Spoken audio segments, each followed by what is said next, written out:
आई बाळाला जन्म झाल्यानंतर शिकवायला सुरुवात करते हा समज पूर्णपणे चुकीचा आहे। कारण की कुठलीही गरोदर स्त्री ही बाळाचा जन्म झाल्यानंतर आई होती, पण त्याआधी ती शिक्षिका असते। गर्भ आणि आई हे भावनिकरित्या जोडलेले असतात। गर्भाला आईचे शब्द कळत नसतात, परंतु तो आईचे मन, आईची शांतता अनुभवत असतो। आणि आई जेव्हा थकते, जेव्हा तिला तणाव येतो, परंतु ती तो सकारात्मक हाताळते, त्यावेळेस जीवन हाताळण्याचं शिक्षण बाळ घेत असतो।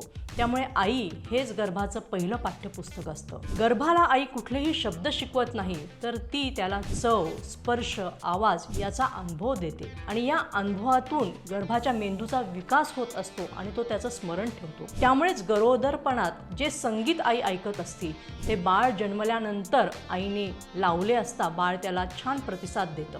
म्हणून आई हीच गर्भाची पहिली शाळा, पहिली शिक्षिका आहे। अशीच उपयुक्त माहिती मिळवण्यासाठी तुम्ही आमच्या पेजला फॉलो करा।